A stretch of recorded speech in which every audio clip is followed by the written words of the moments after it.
Hi teachers and learners! Good day! I am Mr. Alvin C., one of the Edtech specialists serving you with happiness. In response to the United Nations Declaration of Paris in 2012 about the open educational resources, the Philippines' basic education is ready to fulfill its promise to make learning accessible and give equal opportunity to every Filipino. This is the birth of the DepEd Commons to bridge the gaps of having adequate available resources with the aid of ICT equipment and infrastructure. The DepEd Commons was a flagship project headed by the Undersecretary for Administration, Alain Del B. Pasqua, and Director 4 of the Information and Communication Technology Service, Abram Y.C. Abanil. DepEd Commons serves as an online education delivery platform of the department where learning resources, online review materials, and open educational resources or OERs made by educators are available, easily accessed, and where resources can be modified without having to reprint when such materials necessitate revisions or improvement. In cooperation with the Department of Information and Communication Technology or DICT, National Telecommunication Commissions or NTC, SMART, PLDT, and Globe, we can use the DepEd Commons for free, even without the data load or credits. It's more convenient to learn and study 24/7 in the comfort of your own home. The interface of the system is simple and yet very direct to immediately show the needed materials, which can be downloaded or viewed via a browser. Continuous enhancement and development were catered to showcase the abrupt needs of the end users. With the demands of technology in education, the DepEd Commons became top 4 as the most trending search in Google in year 2020. Aside from that, DepEd Commons ranked number 1 in the most searched topic under the education category in our country in the same year. The DepEd Commons has a total number of 15,190,182 unique users since it was first launched in March 2020. Today, you will see thousands of learning resources in the system to support the blended learning modalities of the department. In addition, the bright future of DepEd Commons will continuously shine as we embark and empower the public school teachers in creating world-class teaching and learning resources such as electronic books or e-books, digital magazine and worksheets, interactive online games, self-developed Android applications, instructional and tutorial video contents, and other emerging technology tools. As a support system in the online modalities, the use of learning management system is taking into shape. The DepEd LMS is an e-learning platform initiated by the ICTS to help and support the teaching and learning process in the controlled online environment.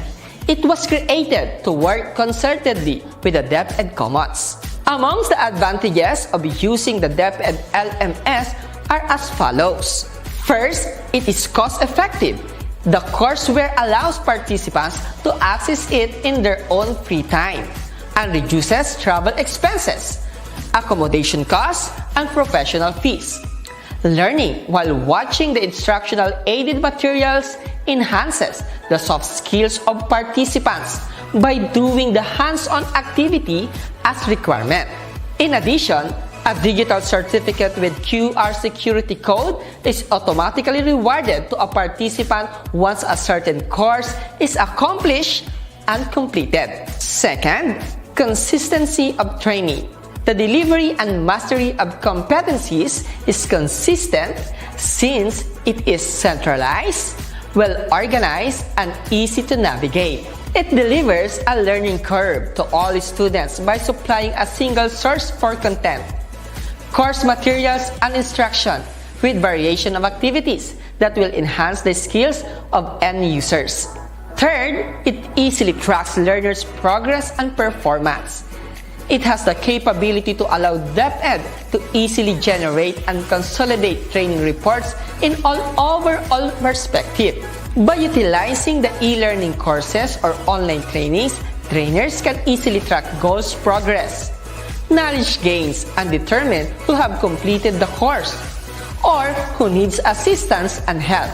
The Department of Education internally developed an in-house learning management system, namely the Professional Development LMS or PDLMS, used for professional growth and capacity building for teacher and non-teaching personnel, which is not limited to public school teachers.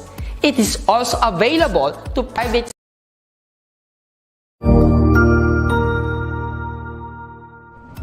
Magandang araw, Sir Wilbur po, at your service.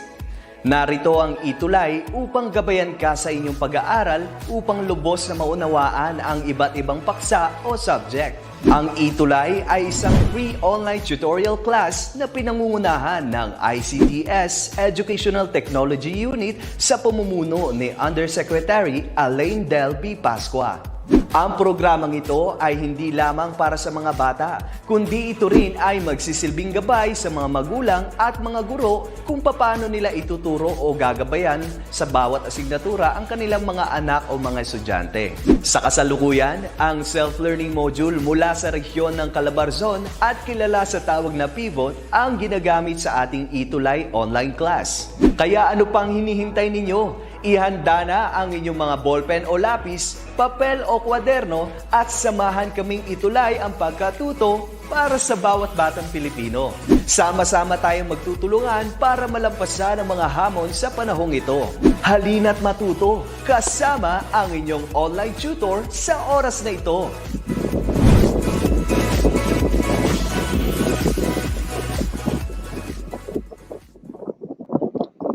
Alright, magandang hapon po sa ating lahat, partikular sa ating mga kapwa-guro. Kumusta kayo, teachers? Sa ating mga magulang, hello po. At syempre, sa ating mga industrious, masisipag. At syempre, sa ating mga magagaling na mga mag-aaral. So, Webinar Director, full screen po muna ng ating, thank you po.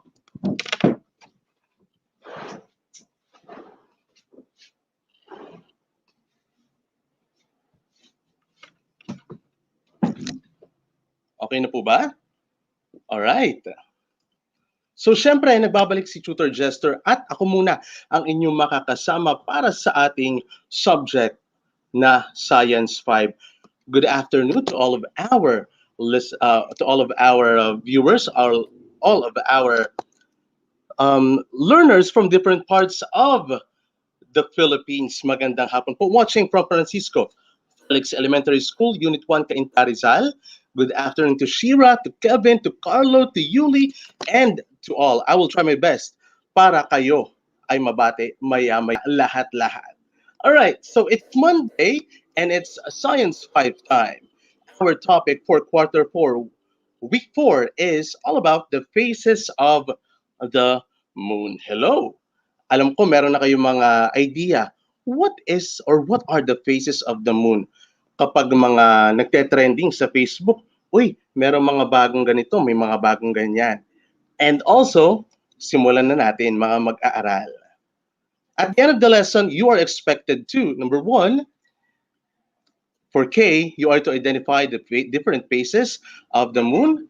And for S, you are to draw the different phases of the moon. And letter A, appreciate God's creation by being aware of the apparent changes of the appearance of the moon. Now, Mr. Webinar Director, I am requesting po, full screen po muna ng ating screen para makita ng ating mga online learners fully ang ating dialogue. Now, we got here what happened. Have you ever wondered how it feels to be on the moon? Di ba meron tayong mga nabalita before that there are people who have been to the moon already? Let's read on and do the activities in our modules to find out more about the moon. Okay. Let's have the matching type. Kindly look or take notice on the pictures. Alin kaya dyan ang full moon, alin ang new moon, ang gibbous moon last quarter, and even the crescent moon, which is... Okay, Mr. Webinar Director, kindly full screen po our... thank you po.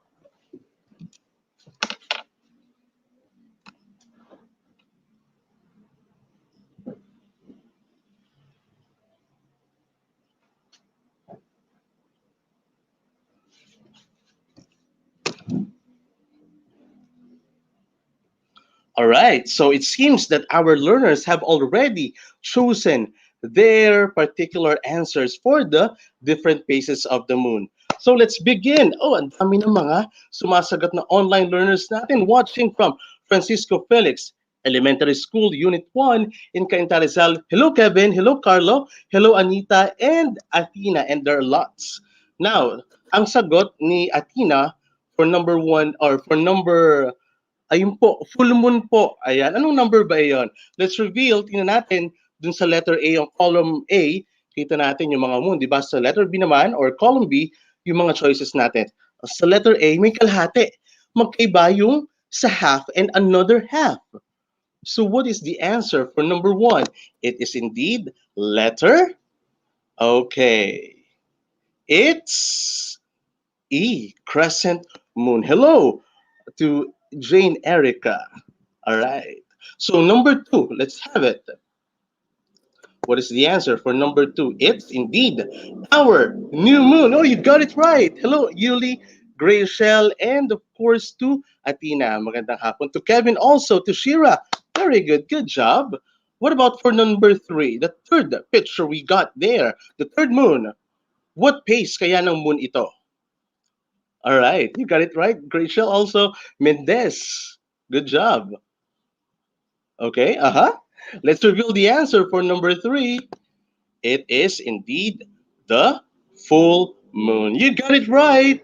Sino ba ito? Si Shira. Tama ka. Tama ka din. Si Sai, Oriel.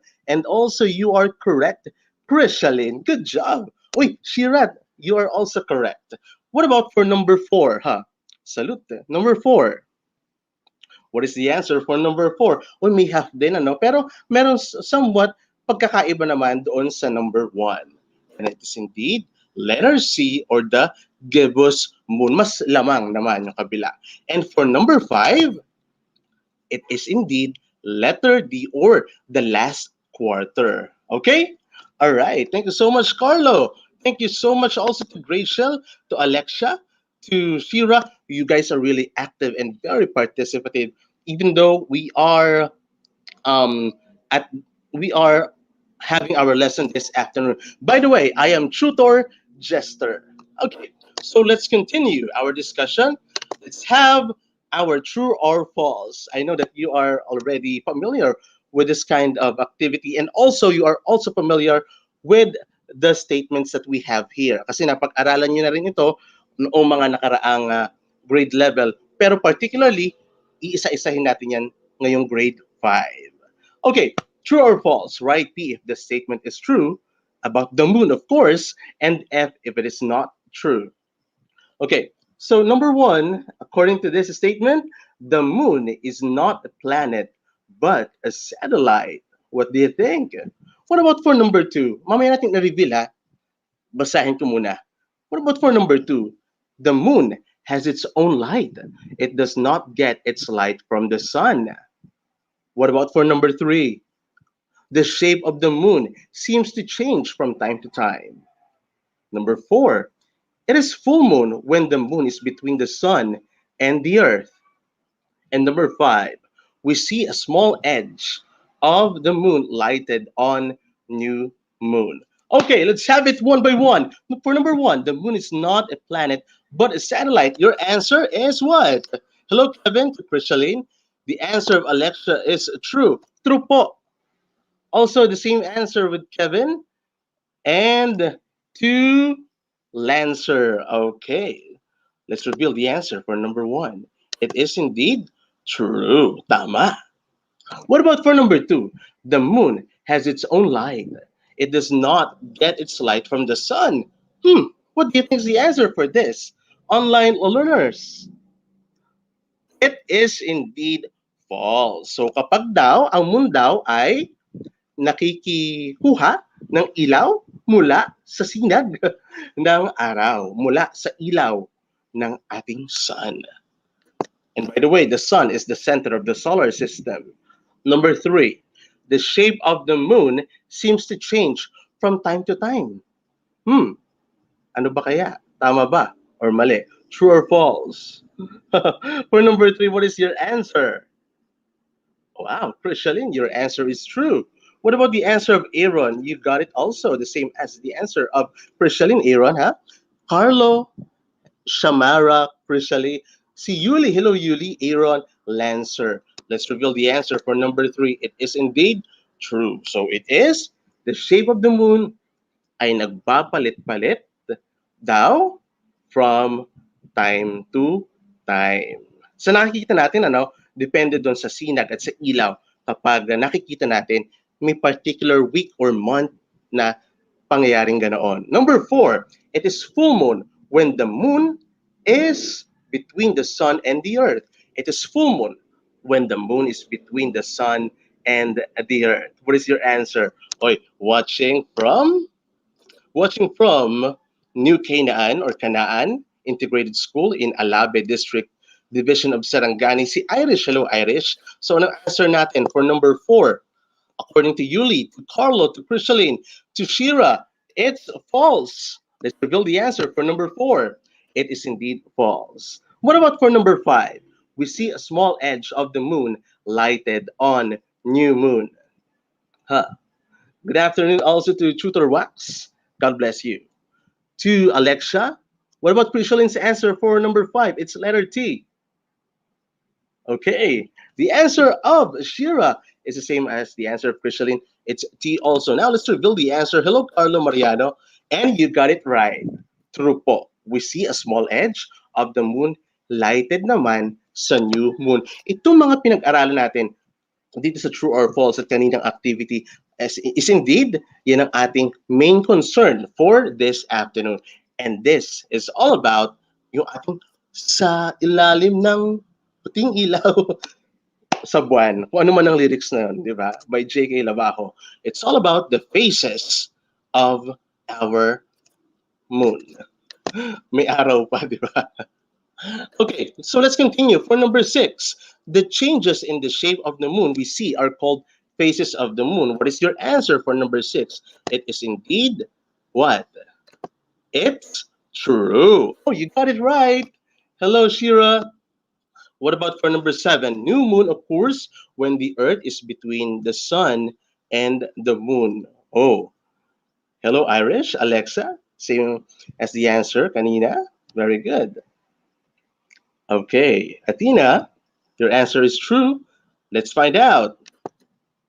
The new moon occurs when the earth is between sun and the moon.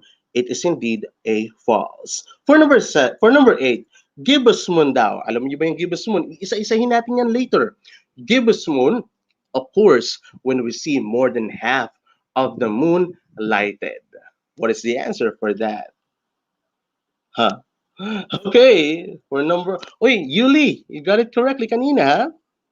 Same as Vanessa's answer kanina. Oh, according to Krishaline, it's true. What about Shira's answer? It's the same as the answer of Krishaline. Letter T din, katulad ng kay Sai, Uriel, kay Carlo, kay Vanessa, kay John, kay Janice, ayan, kay Jenny, or kay Zenny. Okay, let's reveal it's indeed true. So, gibbous moon daw, of course, when we see more than half of the moon na naiilawan. Number nine, after the gibbous moon, half of the moon's face is seen, we see last quarter. What is the answer for number nine? What do you think? Vanessa, ha? Lancer. Oh, hello, Lancer. Yuli? I kindly share this video, ha, para mas madaming makapanood. Not only makapanood, but also makatutong mga bata. Okay? Mendez. Shira? Is it really the answer? Let's reveal the answer for number nine. It's indeed true. What about for number 10? After the crescent moon, half of the moon is lighted, we see the first quarter naman. Kung kanina yung gibbous moon, Ngayon naman, all about the crescent moon. What do you think is the answer for number 10? Ha? Come on. Uy, wag mahihiya ha. If you think your answer is wrong, wag mo naman mahiya. Give a try, ika nga. Ano? Wala naman perfect, di ba? Watching from Baruya Elementary School in Lubao,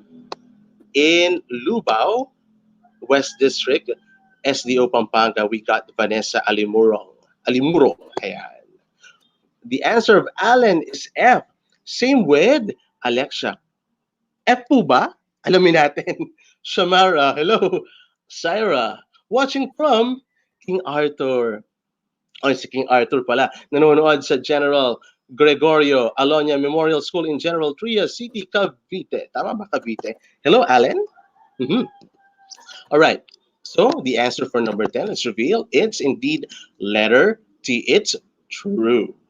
Okay. All right. Let's continue.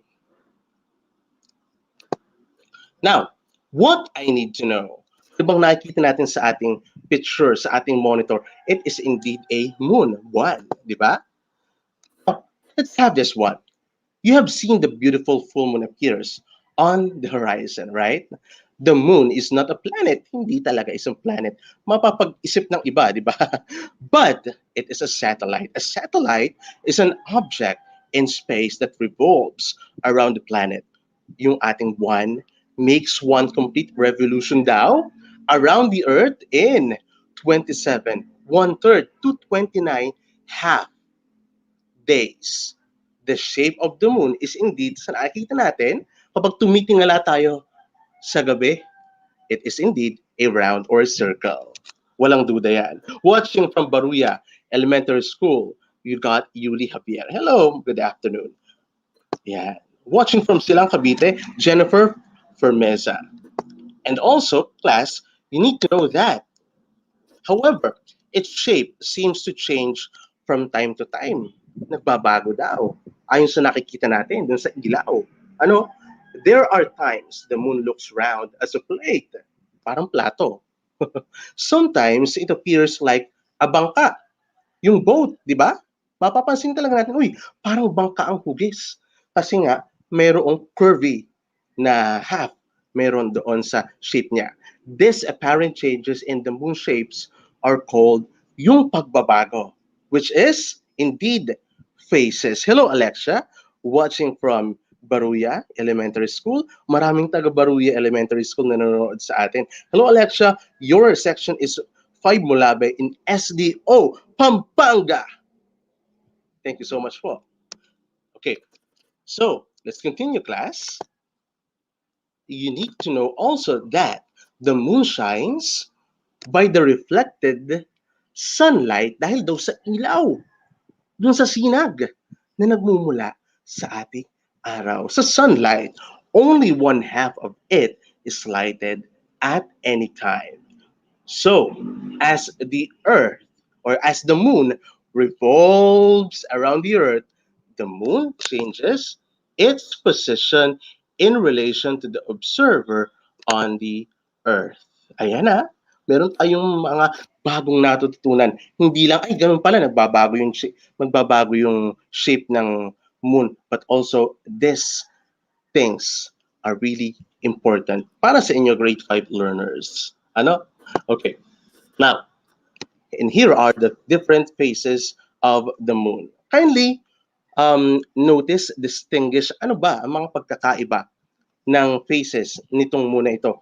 Ito ba all about the shape itself or talagang may kinalaman talaga tama sa sunlight, dun sa sinag?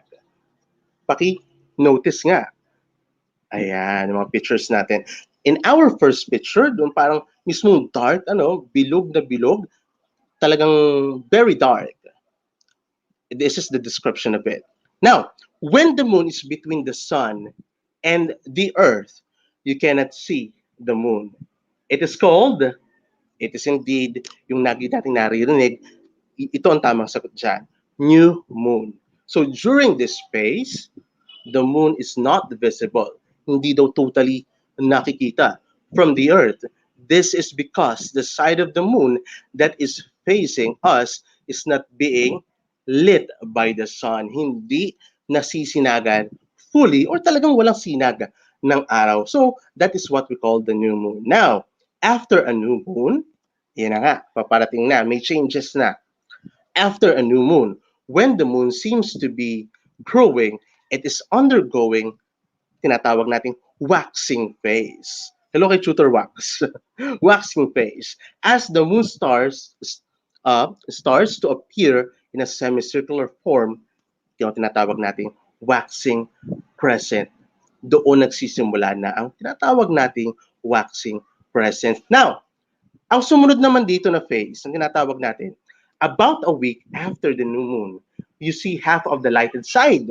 Nakakita naman tayo ng parang kumaga, yung kabila, darker, yung kabila naman may lighted na. This is what we call the first quarter moon. Ayan ha. Ayun, ayon kay Chrysaline. Yung color niya rin po, nag-iiba-iba. Kaya lang madalas lang po mangyari yon. That is really true. Meron mga certain time wherein yung color niya nag-change. Recently, parang kumbaga, kung hindi nagkakamali, naging reddish siya. May explanation doon at pag-aaralan natin yan sa mga susunod na panahon. Okay? Now, okay. So, alam niyo na, watching from West Central School in Santa Maria, Pangasinan. Hello po sa inyo dyan. Region 1 ang advisor daw ni Trisha ay si Sir Van Aldrich Rasal. Hello, sir. And hello, Trisha. Enjoy learning. Okay. Oo, tama ka, Shira. Other side darker and other side naman is lighter naman. Okay? Alright. So, let's continue. Ayan. So, meron pa tayong another 3 dito. Now, notice yung ating picture.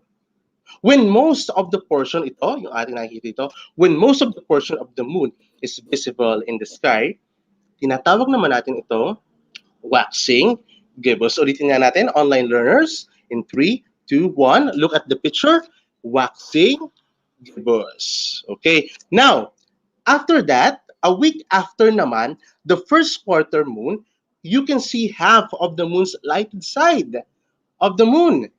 This is called, kung may new moon, mayroon tayong full moon. Ang full moon daw, it appears as an entire circle in the sky. Maliwanag, di ba? Okay. Ayon kay Christian, yung gibbous po, parang ka-shape niya po. Yung isa sa mga layer ng Earth, medyo hawigin nga yung gano'n. Tama ka doon, Christian. Very good talaga. Very active itong si Christian, ha? Mali mo, ikaw maging shooty of the week. Alright. So, sunod naman, tinatawag natin, after a full moon, the waning phase of the moon starts. Yan, nagsisimula na daw yon. It is when the moon appears to be getting smaller, parang lumiliit each night. Ayan. So, that is what we call the waning gibbous. It appears after smaller each night. Waning gibbous appears or means it is getting smaller. Para talagang lumiliit, di ba? Makikita natin, yung moon natin, may changes na nangyayari. Mistulang lumiliit. Okay. Alright. So, let's continue. Meron pa tayo. On the third week of the month, yan, papapasok na daw yung third week, ikatlong linggo ng buwan.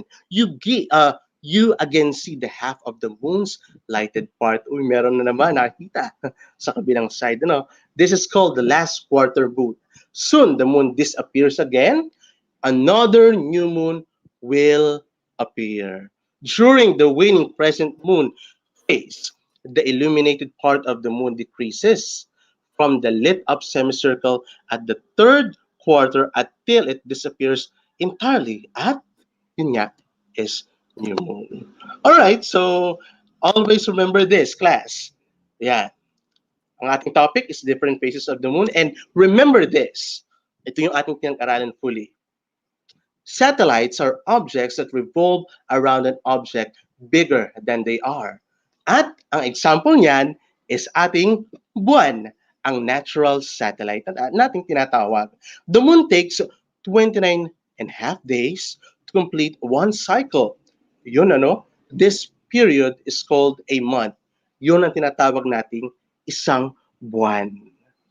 Di ba? Isang buwan, binubuo ng 29 days or 28 days kapag February, minsan 29, minsan 30 or 31. Yun ang range niya. Kaya tinatawag nating month or yung buwan. Or yung moon natin, ano? Kaalinsunod nun, di ba? The moon only borrows light from the sun. The light you can see from the moon is just a reflected light from the sun. And the moon appears to have a different phases because of the different amount of light it reflects from the sun habang ito ay nagre-revolve doon around sa ating mundo. Okay? Alright. Sana may natutunan kay Tutor Jester, ano? Talaga, ha? Very good. Okay. Now, let's have our activity. Oh, na-reveal ni Tutor Jester. So, for number 1, it's false. It is full moon when the moon is between the sun and the earth. What about for number 2, online learners? What is your answer? For number 2, new moon occurs when the earth is between sun and moon. What do you think is the answer for that? Uy, may trivia na naman ang ating estudyante. Yung satellite po, yung mga bagay na naka-revolve sa paligid ng mga planeta, katulad po ng moon. Prishalin, thank you so much. Ayan.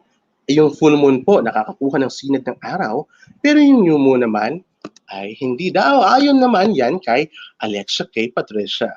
So what is your answer for number 2? Okay. All right. According to Sai, it's F. To Vanessa, it's T. Okay. It is indeed F. New moon occurs when the earth is between sun and the moon. False po. For number 3, gibbous moon occurs when we see more than half of the moon is lighted. What is your answer for that? It is indeed true. What about for number 4? After the gibbous moon, half of the moon's face is seen. What about for number 4? Very active and participative. Very good, huh? So what is the answer for this? It's indeed a false. And for number 5, after the crescent moon, half of the moon is lighted. It is a false. Good job. Ang gagaling, ha? Hello, Maisie. Hello, Kurt. Axel, hello. Christian. Yan. Bakit daw nawawala ng ilaw ang moon? Kumukuha lang sila fully ng sinag ng ilaw sa araw. May nagaganap na pag-ikot. Okay? All right. So number 6, the moon takes 29 half days to complete one cycle. What is your answer for this? Before we reveal the answer for number 6, watching from Claudio Villagen Elementary School. Hello, Mendez. All right. Thank you so much, Mendez. So it's indeed a true. For number 7, moon has light of its own. Okay. It's, yep, you got it correctly. Ang gagaling talaga ng online learners natin. Hello po. The lighted part for number 8 of the moon is called the moon's face. What is your answer for number 8? It is indeed true. What about for number 9? The moon is the 6th largest satellite in the solar system. It is indeed false. What about for number 10? The moon has 8 faces. True. All right. So I hope, my dear online learners, you were able to gain knowledge of this afternoon. Ugaliing manood ng ETUlay from Monday through Friday. Science Thinkers from every Monday 1 to 3:40 in the afternoon. At syempre, meron pa tayong senior high school and ALS sa hapon at hanggang gabi. Okay, this has been Tutor Jester, your substitute tutor for Science 5. Thank you so much and goodbye.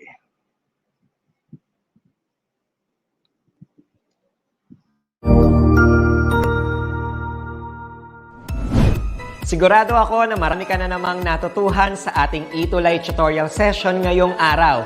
Tandaan, ito ay hindi lamang para sa ating mga mag-aaral, kundi pati rin sa ating mga minamahal na guro at mga magulang na kaagapay natin para maituloy ang pagkatuto sa kabila ng nararanasang pandemya. Patuloy ding sumubaybay sa DepEd TV para sa mga araling ginawang video episodes. Mapapanood ito mula Lunes hanggang Sabado, alas 7 ng umaga hanggang alas 7 ng gabi sa inyong mga telebisyon. Abangan bukas mula 1:00 ng tanghali ang iba pang aralin sa ating ETUlay free online tutorial session sa English. I-like and subscribe at manatiling nakasubaybay sa ating ETUlay tutorial session sa DepEd Edtech Unit FB page at Educational Technology Unit channel sa YouTube at sa DepEd Tayo at DepEd Philippines social media accounts. Paalam!